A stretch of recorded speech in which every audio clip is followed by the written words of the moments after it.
Shalom, roi et reine du royaume de Dieu, nous sommes heureux encore de nous retrouver dans vos salons, dans vos cuisines, dans vos chambres, dans vos maisons. Je suis Jean-Claude Dogo de Rich Ministries et je vous salue, je salue l'Église qui est dans votre maison. Aujourd'hui, nous allons vous dire Chag Sameach, qui en hébreu veut dire bonne fête. De quelle fête allons-nous parler? Nous allons vous parler d'une fête spéciale, la fête des tabernacles. Alors, c'est quoi la fête des tabernacles? Nous allons pour cela lire dans le livre de Zacharie, au chapitre 14, versets 16 à 21. Je lis. Excusez-moi. Tous ceux qui resteront de toutes les nations venus contre Jérusalem monteront chaque année pour se prosterner devant le roi, l'Éternel des armées, et pour célébrer la fête des tabernacles.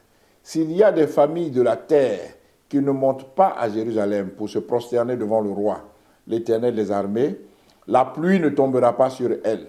Si la famille d'Égypte ne monte pas, si elle ne vient pas, la pluie ne tombera pas sur elle.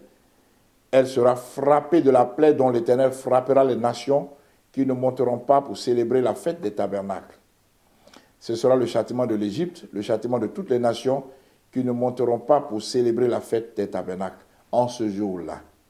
Il sera écrit sur les clochettes des chevaux, sainteté à l'Éternel, et les chaudières dans la maison de l'Éternel seront comme des coupes devant l'autel. Toute chaudière à Jérusalem et dans Juda sera consacrée à l'Éternel des armées. Tous ceux qui offriront des sacrifices viendront et s'en serviront pour cuire la viande, et il n'y aura plus de marchands dans la maison de l'Éternel des armées en ce jour-là. Bien-aimés, cette fête des tabernacles est une fête spéciale et heureusement, ou malheureusement, nous sommes là. Malheureusement, nous ne la connaissons pas. Beaucoup de chrétiens ne connaissent pas cette fête. Heureusement, nous sommes là pour vous l'expliquer, vous la présenter aujourd'hui. Vous savez, il y a 4 fêtes. Il y a 4 fêtes du printemps que nous venons de célébrer. Ces 4 fêtes-là sont la fête de Pâques, Pessah, la fête de Pessah qui s'est célébrée le 14e jour de Nissan, qui est le premier mois de l'année biblique et qui est actuellement le 7e mois de l'année civile israélienne. Ensuite, nous avons la fête des pains sans levain, qui se célèbre du 15e au 21e Nissan. C'est la deuxième fête du printemps. Ensuite, la troisième fête, c'est la fête des prémices, qui se fait le 16e Nissan, présentation des prémices de la moisson, où le souverain sacrificateur agite la récolte de côté et d'autre. Il agite la gerbe devant l'Éternel. Et vous pouvez lire ça en Lévitique 23, verset 10. Après cela, après la fête des prémices, nous avons la dernière fête du printemps qui est la fête du Shavuot, la fête de Pentecôte ou la fête des semaines, que nous avons déjà traité ici à Rich Ministries. Aujourd'hui, bien-aimés, nous allons parler d'une fête parmi les fêtes de l'automne. La première fête de l'automne, c'est la fête des trompettes. Alors, la fête des trompettes, selon la tradition juive aujourd'hui, s'appelle Rosh Hashanah. Rosh qui veut dire la tête, Hashanah de l'année. Donc, le premier jour de l'an, la fête des trompettes, c'est une fête qui va marquer le retour de Jésus dans la joie. On va pousser des cris de joie et on va sonner de la trompette. Et dans la Bible, quand on parle de trompette, c'est ça. C'est le shofar. C'est la trompette biblique que je vais sonner pour vous. Que Dieu m'aide.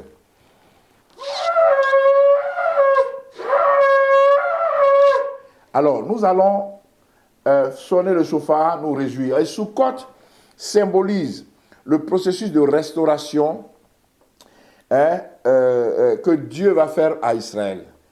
Israël, les 4 premières fêtes que nous avons mentionnées, se sont passées en Israël, étaient pour Israël, et nous en avons bénéficié parce que les premières fêtes, c'était la première venue de Jésus et Jésus les a fêtées lui-même.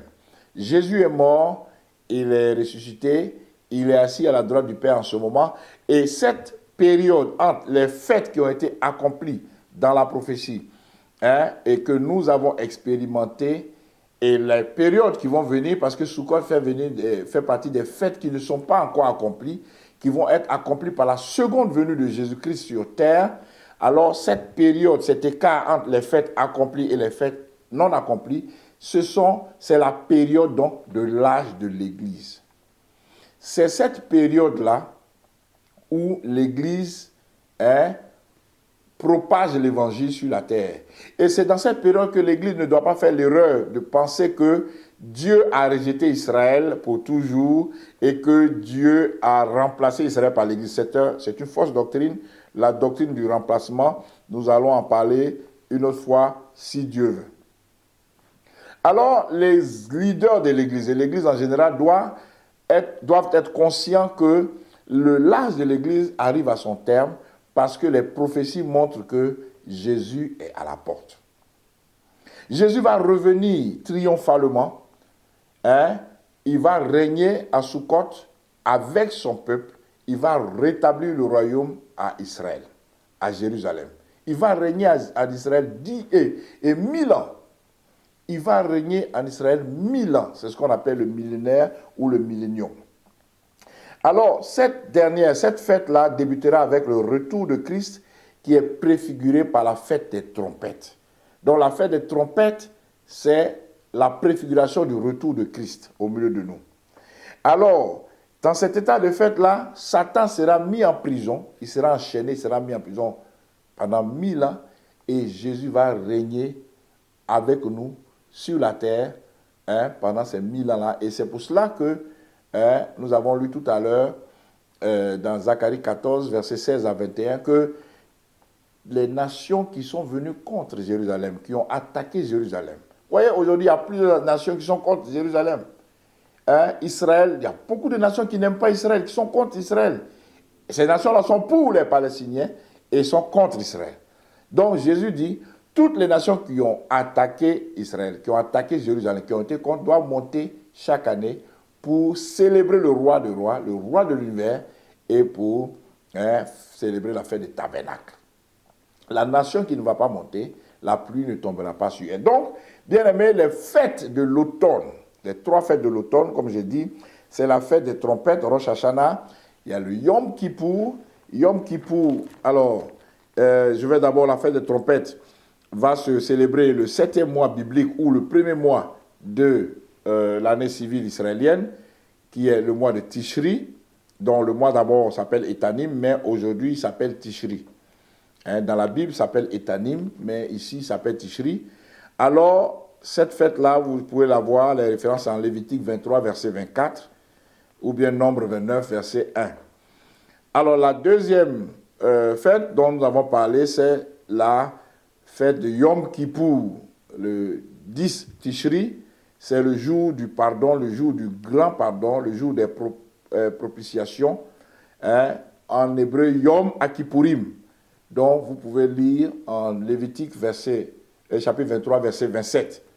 Et la troisième fête, c'est la fête de Sukkot, qui est une fête, qui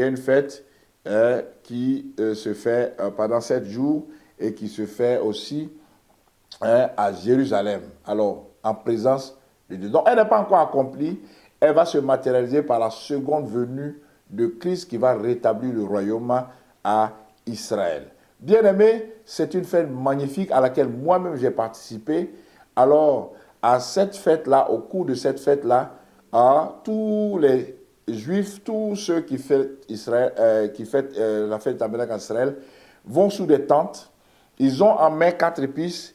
Il y a le loulav, qui est une sorte de palme, le loulav, il y a la myrte, il y a l'étrog, et il y a aussi une troisième qu'on appelle le willow, qui sont des épices qui représentent la colonne vertébrale, les yeux, la bouche et le cœur.